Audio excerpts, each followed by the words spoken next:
Mister gentle agro enterprise proprietor HM. আকুল আহমেদ, পাথরাইল বাজার, দেলদুয়ার টাঙ্গাইলের আশেপাশে বা এই অ্যাড্রেসের আশেপাশে যে সকল খামারিরা আছেন, 2-4 বস্তা, 5 বস্তা, 10 বস্তা আকুল ভাইয়ের সাথে যোগাযোগ করলে আপনার মালটি আপনার খামারে পৌঁছে দেবে। আসসালামু আলাইকুম, সবাইকে মৃত্তিকা এগ্রোফিট থেকে শুভেচ্ছা ও স্বাগতম। আশা করি সবাই ভালো আছেন, আমিও ভালো আছি আলহামদুলিল্লাহ।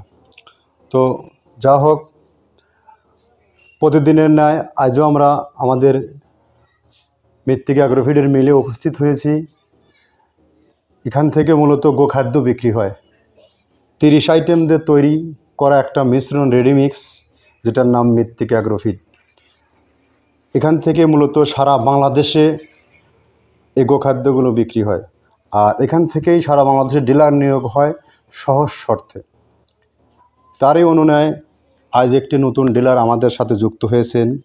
তিনি হচ্ছেন mister gentle agro enterprise proprietor HM. আকুল আহমেদ, পাথরাইল বাজার, দেলদুয়ার টাঙ্গাইলের আশেপাশে বা এই অ্যাড্রেসের আশেপাশে যে সকল খামারিরা আছেন, 2-4 বস্তা, 5 বস্তা, 10 বস্তা আকুল ভাইয়ের সাথে যোগাযোগ করলে আপনার মালটি আপনার খামারে পৌঁছে দেবে, সে প্রতিশ্রুতি সে দিয়েছে। এবং আমাদের যে মালগুলো আছে ন্যায্য রেটে আপনারা তার কাছ থেকে পাবেন। 30 আইটেম মিশ্রিত যে খাবারটা আছে, এখানে 30টা আইটেম কী দেওয়া আছে, প্রত্যেকটা আইটেম আমরা একে একে পুঙ্খানুপুঙ্খানুরূপে দেখায় দেব। কেউ ভাববেন না যে এখানে জাস্ট দেখানো হচ্ছে, মাল দেওয়া হচ্ছে, তা না। আমাদের এই প্রতিষ্ঠানটি দীর্ঘ আজকে 8টি বছরে পদার্পণ করেছে। এখানে যদি আমরা একটু 19-20, 9-6 যদি ব্যবসা করতাম, দেখানো এক, কাজে কর্মে এক, তাহলে আমাদের এই সুদীর্ঘ পথ আমরা পাড়ি দিতে পারতাম না। আর যিনি আমাদের ডিলার ভাই, তিনি সম্মানিত ডিলার, তিনি সরজমিন এখানে এসেছে। এবং যারা খামারি আছেন, ব্যবসায়ী আছেন, প্রত্যেককে আমি বলি যে আপনারা ফিজিক্যালি এখানে আসেন। আসার পরে আমরা কি মাল দিচ্ছি, ফ্যাক্টরি কন্ডিশন কি, এখানে কেমন কি হচ্ছে, A to Z এখানে আসলে আপনার একটা বাস্তব অভিজ্ঞতা হবে। তো যা হোক, এই যে মালগুলো দেখতে পাচ্ছেন, এখান থেকে এখন আকুল ভাইয়ের গাড়ি লোড হবে টাঙ্গাইল দেলদুয়ারের উদ্দেশ্যে। তো উনি যেহেতু নতুন ডিলার, আপনারা আশা করি তার কাছ থেকে গেলে যত নতুন ব্যবসা যখন শুরু করে সবাই এবং অনুনয় এবং সদয়ের সাথে তারা বিজনেস করে, আশা করি আকুল ভাইও সেটাই করবেন আর ন্যায্য রেটে মাল বিক্রি করবে আজ আকুল ভাই। তো আমরা যে পরিমাণে যত 33টা যে ম্যাটেরিয়াল যে তৈরি করি, আপনারা আশেপাশে যে খামালগুলোর স্তূপগুলো দেখতে পাচ্ছেন, এখানে আছে সয়াবিনের খোল, যেটাকে সয়াবিন প্রোটিন, হাই প্রোটিন, এটা সয়াবিনের হাই প্রোটিন, এটা আছে সিজিএফ আছে, এলসি খেসারির ভুসি আছে। এইসব স্টকগুলো, যেসব এক একটা স্টকে এক এক রকম পণ্য আছে, আর গোডাউনে যে মালগুলো আছে সেগুলো তো আছে। এগুলো না থাকার কারণে, জায়গা সংকটের কারণে এখানে মাল রাখা আছে। তবে আমাদের মালের গুণগত মান অত্যন্ত ভালো। আপনি এই খাবারটা একটা মাস আপনার খামারে ভিজিট করেন বা 15 দিন ভিজিট করে খাওয়ায় দেখেন এর গুণগত মান কেমন আসে। আমরা শর্ট করে 30টা আইটেমের সাথে আপনাদের পরিচয় করিয়ে দিচ্ছি যে কী দিয়ে তৈরি করা, আদৌ তৈরি করা হয় কিনা। প্রথমে যেটা দেখাচ্ছি, এটা হচ্ছে ভুট্টা। এখানে আমরা পর্যাপ্ত পরিমাণে ভুট্টা, যেটা প্রিমিয়ার কোয়ালিটির ভুট্টা, সেটা আমরা ইউজ করে থাকি। সিজনালি ভুট্টা, এখন আমাদের স্টক চলছে, ভুট্টা আমরা ইউজ করে থাকি। আর দ্বিতীয়তে 2 নম্বরে দেখতে পাচ্ছেন, এটা হচ্ছে জব, ছক্কা, হর, বিভিন্ন জন বিভিন্ন নামে এটার সাথে পরিচিত। বাট আমাদের আঞ্চলিক ভাষা, এটাকে আঞ্চলিক না, এটা জবেরই ভাষা। এটা থেকে কিন্তু সর্বোচ্চ প্রোটিন গরু নিতে পারে। শুধু গরু না, মানুষও। আপনার যত বড় সেরেলাক্স, ওটস বলেন, হরলিক্স বলেন, সব কিন্তু এই জবের থেকে তৈরি হয়। আর এটাও কিন্তু আমরা ইউজ করে থাকি। একটা সময় যখন, এখন তো সিজন গেল মাত্র, একটা সময় এটা দুষ্প্রাপ্য হয়ে যায় পাওয়া, তবে এটা এখন আমরা পর্যাপ্ত পরিমাণ দিতে পারতেছি। 3 নম্বরে দেখতে পাচ্ছেন, এটা হচ্ছে বাদাম সল্ট, বাদামের খোল। এই বাদামের খোলটা অত্যন্ত প্রোটিন সমৃদ্ধ। আমরা প্রোটিন পরিমাপ করে এই খোলটা আমরা ইউজ করি। এই বাদামের খোলের মধ্যে সব থেকে বেশি ভেজাল এই বাদামের খোলের মধ্যে। এটা কী দিয়ে তৈরি হয়, অনেক জায়গায় যদি এই গোখাদ্যের মধ্যে যত সব ভেজাল, এগুলো যদি আপনি শনাক্ত করতে না পারেন, তাহলে আপনি গরুকে বিজনেস করতে পারবেন না, আপনি গরুকে খাওয়াতেও পারবেন না। আপনার নাম্বার 4 হচ্ছে অ্যাঙ্করের ভুসি। অ্যাঙ্করের ভুসিটা হচ্ছে এক্সপোর্ট করা ইন্ডিয়ান, এটা প্রোডাক্ট ইন্ডিয়া, একদম পুরা ফ্রেশ, একদম এর মধ্যে কোনো প্রকার নেই। এটা ইন্ডিয়ান প্রোডাক্ট, অনেক কোয়ালিটি এবং পুষ্টিগুণগত মান ভালো। আর নাম্বার 4, এটা গেল হচ্ছে নাম্বার 5, এটা হচ্ছে সিজিএফ। এটা আসলে কোনো খামারি বা কোনো নর্মাল ব্যবসায়ী, কোনো দোকানদার এইগুলোর সংগ্রহ করা একটু ছোট হয়ে যায়, কারণ এইগুলো ইন্ডিয়ান এলসি করা মাল। এই এলসি মালটার মধ্যে প্রচুর পরিমাণে প্রোটিন আছে, এটাদের মধ্যে প্রচুর পরিমাণে প্রোটিন আছে। সিজিএফ, যেটার ঘ্রাণ একদম বিস্কিটের মতো, এটা আপনার এটা 5 নাম্বার, এটা আমরা ইউজ করে থাকি। পর্যাপ্ত পরিমাণে সিজিএফ, এটার 14% অল টাইম 27-28% থাকে এটার মধ্যে থাকে, আমরা এটা পরিমাপ করা জিনিস সেগুলো। আর নাম্বার 6, এটা হচ্ছে আমাদের মসুর ভুসি। দেশীয় যে মসুর ভুসি আছে এলসি, এটা মসুর ভুসি একদম ফ্রেশ, যেগুলো দেখতে পাচ্ছেন এটা হচ্ছে মূলত পাউডার, এটা ডাউলের একটা অংশ। এখন দেখতে পাচ্ছেন ডাউলের অংশ, এগুলো অনেক ভালো এবং অনেক মানসম্মত। এটা হচ্ছে স্কয়ার কোম্পানির মাল, এটা হচ্ছে আমাদের দেশীয় প্রোডাক্ট। এটা আগেরটা দেখালে এলসি, এটা দেশীয় প্রোডাক্ট, এর মধ্যে ডাউলও আছে, সবই আছে। এটা স্কয়ার কোম্পানির মাল। স্কয়ার কোম্পানির মাল বললে আর কোনো কথা বলতে হয় না, ওরা ফ্রেশ যেটা সেটাই ওরা তৈরি করে। আর এর ভুসি এইটা স্কয়ার কোম্পানির। এটা যেটা 8 নাম্বার, এটা হচ্ছে সয়াবিনের খোল। এই সয়াবিনের খোলের সাথে সবাই পরিচিত, এতে কী পরিমাণে প্রোটিন আছে প্রত্যেকেই জানে। এটাকে বলার আর অবকাশ রাখেন না। আমরা কিন্তু এখানে প্রচুর পরিমাণে এই সয়াবিনের খোলটা একটা লিমিট পরিমাপ করে আমরা এটা ইউজ করে থাকি। তো যাই হোক, এটা অত্যন্ত পুষ্টিগুণগত মানসম্পন্ন একটা খাবার, এটা সয়াবিনের খোল। এটা নাম্বার 8। নাম্বার 9 দেখাচ্ছে এখন ধনচের বিচি। এটা অনেক ষাঁড় গরুর জন্য একটা উপকারিত জিনিস। এটাকে যদি কেউ ইতিপূর্বে খাইয়ে থাকে তাহলে সে বুঝতে পারে, বিশেষ করে সিদ্ধ করে যদি কোনো গরুকে খাওয়ানো যায় অনেক ভালো। যেহেতু সিদ্ধ করে বিক্রি করা সম্ভব না, এটার মধ্যে ক্র্যাশিং করে দেই, সেক্ষেত্রে ভালো একটা ফিডব্যাক পায়। অনেক ভালো মানের একটা জিনিস এটা ধনচের বীজ, এটা আমরা খাইয়ে থাকি, সর্বসময় গরুকে দেওয়া হয়। নাম্বার 10, এটা হচ্ছে মটরের ভুসি। মটরের ভুসিটা আমরা পর্যাপ্ত পরিমাণে ইউজ করে থাকি। এর মধ্যে প্রচুর পরিমাণে ডাউলের কণিকা আছে, প্রচুর পরিমাণে।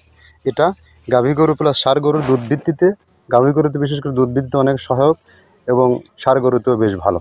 এসব ন্যাচারাল অর্গানিক, যেটাকে বলে একদম ন্যাচারাল অর্গানিক। নাম্বার 12, এটা হচ্ছে মাসকালের ভুসি। এতে প্রচুর পরিমাণে প্রোটিন আছে। গাভী গরুকে যদি কোনো গাভী গরুকে তিলের খোলের সাথে মাসকলের খোল দেওয়া যায়, মাসকলের ভুসিটা, আর আমাদের এই খাবার দেওয়া যায়, যদি কোনো গরুর দুধ থাকে ওকে বাইর হতে বাধ্য। আর যদি এগুলো খাওয়ানোর পর দুধ না হয় তাহলে মনে কোনো গরুর কোনো দুধই নেই। এটা অনেক প্রোটিন সমৃদ্ধ একটা খাবার, মাসকালের ভুসি। এটা নাম্বার হচ্ছে 13, এটা ডাবলির ডাল, একদম ফ্রেশ আর পি গ্রেডের মধ্যে কোনো পার্থক্য নেই। এখানে ফ্রেশ, যার মধ্যে এখানে কিছু ভাঙা কিছু ডাউল আছে এইটাই, কিন্তু ডাউল একদম ফ্রেশ।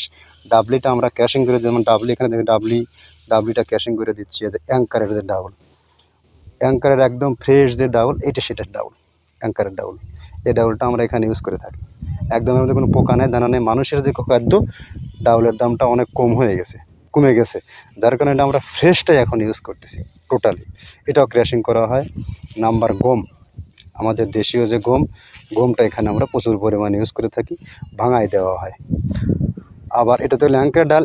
আবার এটা আছে বিভিন্ন ডাউলের হচ্ছে কোন, এটা এখানে আমরা পর্যাপ্ত পরিমাণে ব্যবহার করে থাকি। তাহলে নাম্বার 14, 15, 16, 17। আচ্ছা, এখন দেখছেন 19 নাম্বারে, এটা হচ্ছে মুগের ডাল। এটা কিন্তু প্রচুর পরিমাণে দেওয়া হয়। মুগের ডাউলটার দামটা একটু কম পাওয়া যায়, বিভিন্ন ডাউলের তো এটা কম পাওয়া যায়, যার কারণে এটার প্রোটিন % ভালো আছে, এটা আমরা ব্যবহার করে থাকি। তারপরে এখন যেটা আছে, এটা খেসারির ডাল। খেসারির যে ডাউল আছে, ভাঙা ডাল যেটাকে ছাটি ডাল বলে, এটা পরিমাণে এখান দেওয়া হয়, এটা অনেক ভালো। তো এগুলো কোনো পোকা নাই, ইঁদুর পায়খানা নাই, একদম ফ্রেশ যেগুলো সেগুলোই দেওয়া হয়। তো নাম্বার 21, এটা সোলার ডাল। সোলার যে ভাঙা ডাউলের অংশ আছে, এইটা সোলার ডালটা এখানে আমরা ব্যবহার করে থাকি প্রচুর পরিমাণে। এই ডাউলগুলো অনেক বেস্ট এবং অনেক। এটা হচ্ছে সোলার ভুসি, এটা সোলার এলসিকিত ভুসি ভাজা, এবং অনেক ভালো। এর মধ্যে ডাউল আছে, আছে, এই দেখেন প্রচুর পরিমাণে ডাউল, সোনালি কালারের ডাউল বেরোছে। আমরা সোলার ভুসিটা হিউজ পরিমাণে ইউজ করে থাকি, যেটা গাভী গরু ষাঁড় গরুর জন্য বেস্ট। এটা হচ্ছে গম ভুসির তো সারা বাংলাদেশের মার্কেট সবারই জানা। এটা একদম ফ্রেশ, যে মোটা যে গম ভুসিটা বলে, এই ভুসিটা আমরা এখানে হিউজ পরিমাণ ইউজ করে থাকি, গোখাদ্যের প্রধান উপকরণ যেটা। আর এটা হচ্ছে মসুর ভুসি, একটা হয় এলসি, একটা হয় দেশি। এটা দেখেন গ্রিন কালার, এটা গ্রিন কালারের, এইটা মসুর ভুসিটা। আর একটা আছে লালটে, এলসি আর দেশি, দুইটাতেই প্রচুর পরিমাণ ডাউলের অংশ থাকে। দুধের ফ্যাটের জন্য মসুর ভুসিটা অনেক ভালো। তাহলে নাম্বার 21, 22, 23, 24টা গেল। এবার 25 নাম্বার আছে হচ্ছে আপনার খেসারির ভুসি। দেশিটাতে একটু কাঠখড়ি থাকে, 2-4টে দেখা যায়, 2-4টে ডাটা মাটা থাকে। আর এলসিটা ডাটা থাকে না, তো এলসিও মাঝে মাঝে আমদানি হচ্ছে, ডেসিওটা আমদানি হচ্ছে। তো মসুরি ভুসিটা, খেসারি ভুসিটা অনেক বেস্ট এবং অনেক ভালো। নাম্বার 26 দেখতে পাচ্ছেন আস্ত ছোলা। এই ছোলাটাও ইউজ করা হয়। পোকা কাটা ছোলা এখন আর আগের মতো ওইভাবে নাই, রিজেকশন ছোলা পাওয়া যাচ্ছে না, এলসি টেলসি নাই, যার এখন রিজেকশন নাই, ফ্রেশটাই এখন ইউজ করা হয়। নাম্বার 28 ছোলাটা এখানে ইউজ করে ভাঙায় দেওয়া হয়। নাম্বার 28। এখন নাম্বার 29 দেখতে পাচ্ছেন হচ্ছে নারিকেলের খোল। নারিকেলের খোলটা এখানে আমরা প্রচুর পরিমাণে ইউজ করি, যেটা গাভী গরুর জন্য অনেক বেস্ট এবং পারফেক্ট এবং দুধের ফ্যাটের জন্য অনেক ভালো, ষাঁড় গরুর জন্য, মোটা তাজা করানোর জন্য অনেক ভালো। এখন নাম্বার 10 দেওয়া ধানের কোড়া। ধানের কোড়া একদম সব থেকে গ্রেড যেটা 1, এই কোড়াটা আমরা এখানে ইউজ করে থাকি। শুধু এগুলো যেন তেন কোড়া না, একদম সর্বোচ্চ বেস্ট কোয়ালিটির সর্বোচ্চ দামে মিলের যে কোড়া, এইগুলো আমরা কোড়াগুলো এখানে ইউজ করে থাকি। এভাবে আমরা 30-30টা পদ, 30-30টা আইটেম দিয়ে একটা মিশ্রণ তৈরি করা হচ্ছে, যে মিশ্রণটা একটা গাভী গরু প্লাস ষাঁড় গরু সবার জন্যই অতি উত্তম একটা খাবার। তো আমরা একে একে 30টা আইটেম দেখালাম। তো আপনারা এখন জাস্টিফাই করুন, এই গরু, এই যে খাবারগুলো, এগুলো গাভী গরু না ষাঁড় গরু?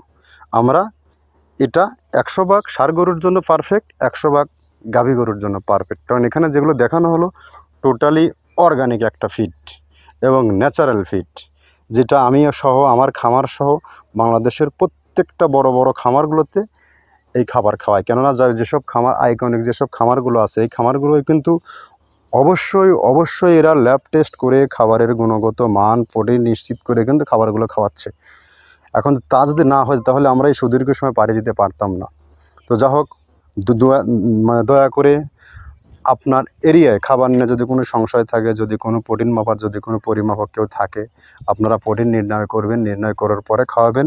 কথাই নয়, কাজে পরিচয়। এখন বহুত রকমের ফিরকাবাজি লোকজন আসছে এই সেক্টরে, এই মিশ্রণ, সেই মিশ্রণ, এইটা সেইটা, আদৌ কি এগুলোর মধ্যে আদৌ আছে?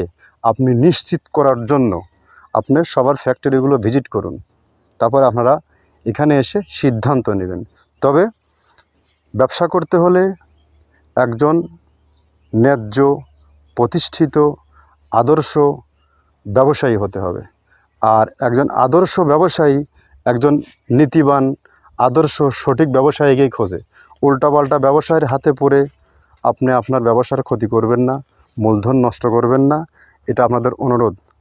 দেশের বাইরে যারা আছেন, চাকরি করেন, পাশাপাশি কোনো ছোটোখাটো ব্যবসা করতে চান, তাদের জন্য স্পেশাল ছাড় আছে। আপনার দেশের বাইরে আছেন, ছোটো ভাইকে 50 বস্তা মাল দিয়ে দাঁড় করায় দেন, 100 বস্তা মাল দিয়ে দাঁড় করায় দেন। যদিও পরিশ্রমী হয়, ও যদি নিষ্ঠাবান হয়, তাহলে এখান থেকেই ওর ভাগ্যের পরিবর্তন ঘটা সম্ভব। কারণ আমাদের সবথেকে বড় ফ্যাসিলিটি এই ডিলারশিপ ব্যবসায়, যেখানে কোনো শর্ত নাই, আপনাকে মাসিক এত বস্তা মাল বিক্রি করতে হবে, কোনো টার্গেট নাই। আপনি আপনার চাহিদা মোতাবেক কত বস্তা বিক্রি করতে পারবেন, সেটাই আপনি নিয়ে স্টার্ট করেন। ধন্যবাদ, সবাই ভালো থাকবেন। আসসালামু আলাইকুম।